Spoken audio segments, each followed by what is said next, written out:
en direct de la scène musicale pendant 2 jours. Pendant 2 jours, Paris Radio Show, en direct sur connectonair.com. Avec Broadcast Associés. L'interview sur Connect en Air.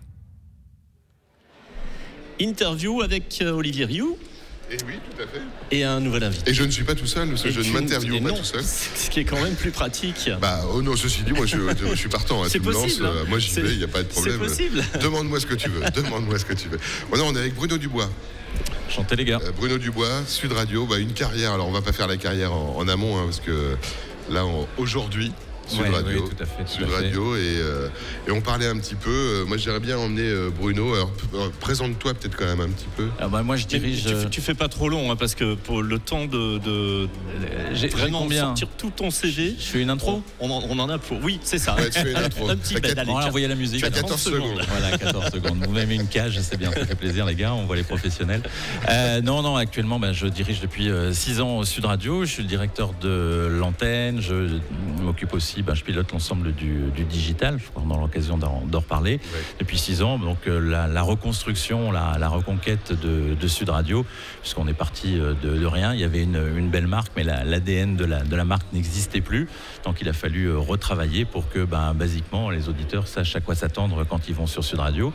Et puis voilà, on a la chance que ça fonctionne bien à tout niveau en termes d'audience, avec chaque année des progressions au moins à 20%, donc voilà, ça grandit et puis ça devient intéressant. Et puis on est sur multicanaux, puisque certes on a la FM, et ce qui était une faiblesse pour nous, puisque 70 émetteurs par les temps qui courent, c'est pas beaucoup, une couverture qui était encore quand même très sud et une volonté sud-ouest. Voilà, sud-ouest, même si depuis longtemps il y a un émetteur, il y a Marseille, il y a la Côte d'Azur, on monte jusqu'à Valence, il y a Montpellier, donc on est sur une culture sud importante, mais là avec le déploiement du DAB+, on commence déjà à en voir les fruits. Sur Paris. Oui, bien sûr, sur Paris, oui, 99.9 sur Paris. Quelques années déjà. Voilà, mais on fait une radio qui est une radio à tendance nationale, surtout pas à tendance parisienne, surtout qu'en plus, la plupart de nos auditeurs FM et historiques sont dans le sud de la France, donc on a tendance à prendre des aspérités un peu plus sud, mais avec une volonté d'être une radio nationale. Si tu dois, en une phrase,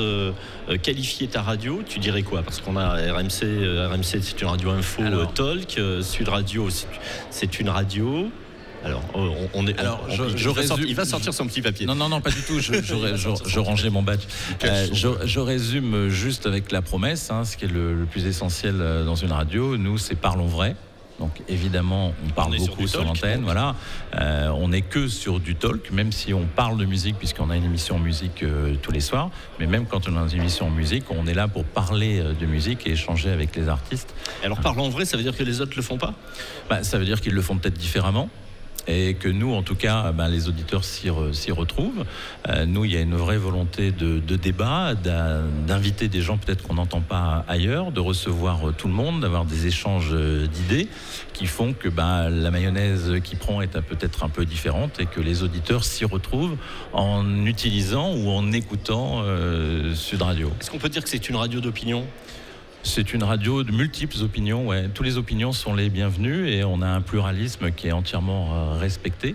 Et moi, ce qui me fait toujours plaisir, je le reçois souvent, c'est de recevoir, parce que je reçois tous les mails qui sont envoyés sur l'adresse générique. C'est toujours important de rester connecté avec, en tout cas, ses auditeurs.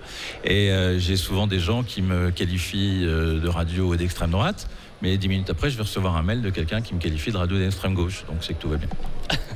Jusque-là, tout va bien. Stratégie digitale, parce que moi, à chaque coup, je vais sur YouTube et je ne suis pas abonné. J'ai fait exprès de ne pas m'abonner à Sud Radio.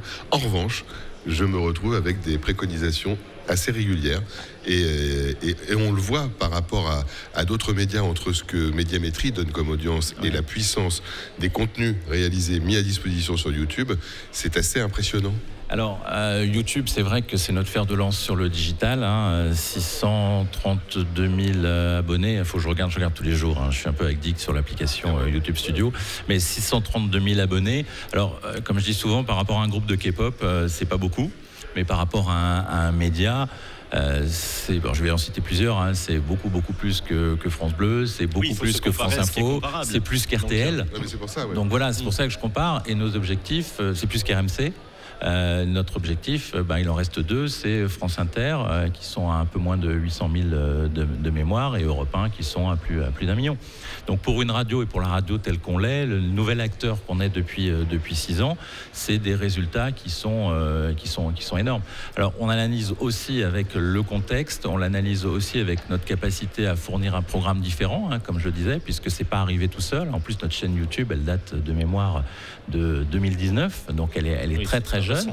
Mais en revanche, on a vu que les moments importants qu'on a vécus nous ont permis, nous, de faire des bons... C'est simple, les 100 000, c'était au mois de mai 2020. Et là, nous sommes en mai 2022 et on est à plus de 630 000 abonnés. Donc ça donne, voilà. Et ça n'arrête pas, et c'est 21 millions de vues sur 28 jours. Donc ça représente, pour nous notre meilleur outil de communication, avec des avantages et des inconvénients. Et une grille de programme relativement stable en fait. Ça fait 4 ans que la grille n'a pas changé. Elle évolue évidemment à la marge, elle évolue, il y a des réglages, naturellement. Exactement. Mais elle reste somme toute assez stable, et c'est ce qui fait que tu arrives vraisemblablement à fidéliser sur la durée. Alors sur la durée, sur le programme radio, oui, puisque quand ça marche, on ne voit pas pourquoi on changerait. En revanche, on règle pas mal de choses, je regarde attentivement tout ça, et puis on fait évoluer, mais globalement on est sur la même grille depuis 4 ans, avec un morning qui est très très fort, qui est avec Patrick Roger, qui est aussi le DG de Sud Radio, avec Cécile de Minibus, qui nous a rejoint il y a 4 ans, donc un couple et un duo qui fonctionne très très bien. Valérie Expert après avec les médias pendant une demi-heure à 10h. Je vais faire vite, mais après il y a du débat, et on revient vite sur le débat. André Berkoff entre midi et 14h, qui est vraiment un phénomène sur Sud Radio. Brigitte Lay, qui était la première à nous rejoindre juste quand je suis arrivé, quand elle a quitté sa précédente radio, donc l'après-midi. Une émission d'accompagnement avec Trina McDean entre 16 et 17. Et puis retour sur l'actu. C'est 16h, 17h, Brigitte Lay? Non, Brigitte Lay, c'est 14h, 16h. 14h, 16h. Tu as carrément repris l'ancien horaire. C'était le but, C'était le but. Non, mais je vais être clair, c'était un appel d'air. Quand on repart de zéro et qu'on a la chance de pouvoir récupérer une communauté, voilà, exactement. Ça a été fait comme ça. Et depuis, après, il a fallu le travailler pour que les gens comprennent qu'elle était sur Sud Radio, qu'on ait du déclaratif sur Sud Radio. Mais en tous les cas, on voyait ce rendez-vous instantané sur les slots. Ça se voyait sur le graphique. Je vous le dessinerai pas, mais ça se voyait. Tu peux. Voilà. Non, mais pour Brigitte, il correspondait à quelque chose aussi, le graphique. Il y avait une grosse montée en puissance. Voilà. Sur le Paris Radio Show, tu interviens. J'ai intervenu tout à l'heure. Peut-être terminée. Oui, elle est déjà terminée. Ouais. Sur quel thème? Alors c'était les données et les data, qui devient quelque chose de très important pour nous. Et puis surtout, on a des accès différents par rapport à il y a quelques années, pour définir au maximum son auditeur type et à qui on s'adresse. Et donc, c'est une conférence qui a été constructive. Très constructive. Vous avez appris des choses, vous avez fait beaucoup d'échanges. Oui, il y a eu beaucoup d'échanges, parce qu'il y avait des gens spécialisés dans la data, ou des gens spécialisés dans l'analyse de ces data. Et puis, moi, c'est ces data que je consomme pour faire un avis et pour prendre des choix, faire des choix stratégiques.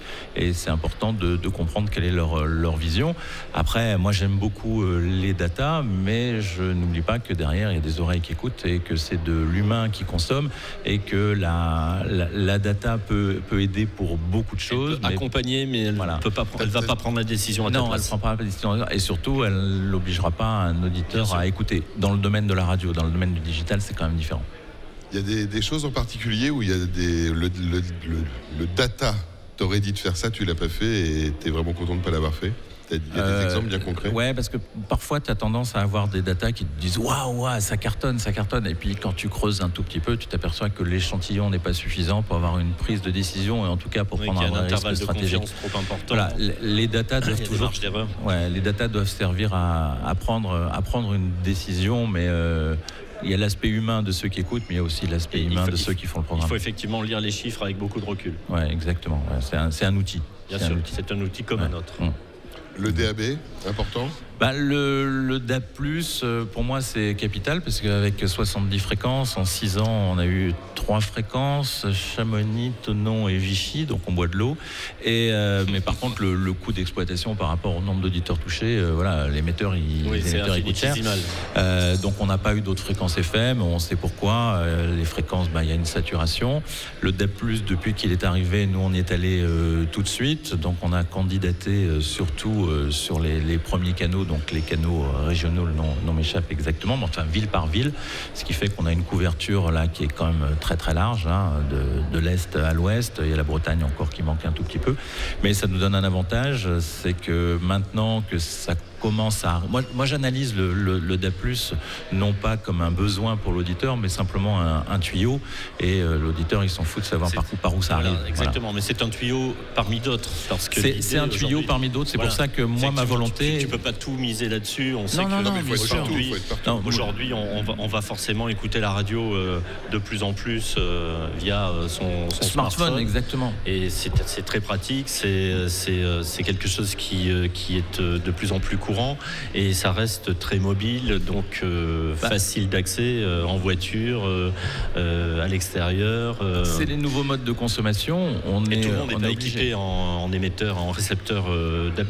Oui, mais ça c'est pas grave. Tout le monde est équipé d'un smartphone. En tout cas, moi, ma volonté, elle est d'être sur l'ensemble des canaux, et plus que les autres peut-être, parce que on a une déficience en termes d'émetteurs FM. Donc pour gagner des parts de marché, on a besoin d'être présent partout. Et je donnais un exemple. Quand les enceintes Alexa sont arrivées, on ne faisait pas partie des radios qui étaient automatiquement implémentées dans l'enceinte.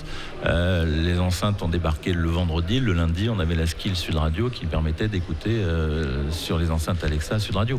Voilà. Donc il y a une vraie volonté d'aller vite et d'être présent partout. Ce qui est le cas avec YouTube, c'est le cas aussi avec Facebook ou même sur TikTok, où on est très présent. Mais sur YouTube, la volonté a été de se dire ok, il y a un tuyau, ok, il y a un canal, j'y vais, parce que c'est notre communication, c'est notre meilleur outil de communication, et c'est notre meilleur outil pour faire connaître l'ADN de la station et le programme. C'est magnifique. C'est magnifique. C'est magnifique. Être là où il faut être, si la technique on a fait le te le tour. Est-ce permet. que Bruno, tu veux rajouter quelque chose qui te tient à cœur? Moi, j'avais une dernière question. Je peux ou pas? Vous pouvez, cher ami, je vous en prie. Et après, tu donneras. C'est la fête de la radio depuis ce matin. Qu'est-ce que vous faites pour la fête de la radio à Sud Radio? On fait de la radio. Facile, je sais, mais la radio... Avec un habillage spécifique, parce qu'il y a pas mal de radios qui ont utilisé un habillage un peu spécifique pour marquer cet événement, pour faire de cette date justement un événement récurrent, annuel, en se disant c'est la fête de la radio chaque année, un petit peu comme on a la fête de la musique. Est-ce que vous avez mis en place un petit dispositif? Nous, on n'a pas mis de dispositif à habillage l'antenne, parce qu'on a une antenne déjà spécifique. En revanche, on en parle, et Hervé Gaucho, par exemple, sera dans l'émission Média, donc membre de l'ARCOM, sera demain avec... Valérie Expert, pour justement parler de la fête de la radio. Donc tu as le droit de dire maintenant qu'est-ce qui te ferait plaisir. Vous êtes toujours aussi beaux, les gars. Eh bien, écoute, c'est partagé.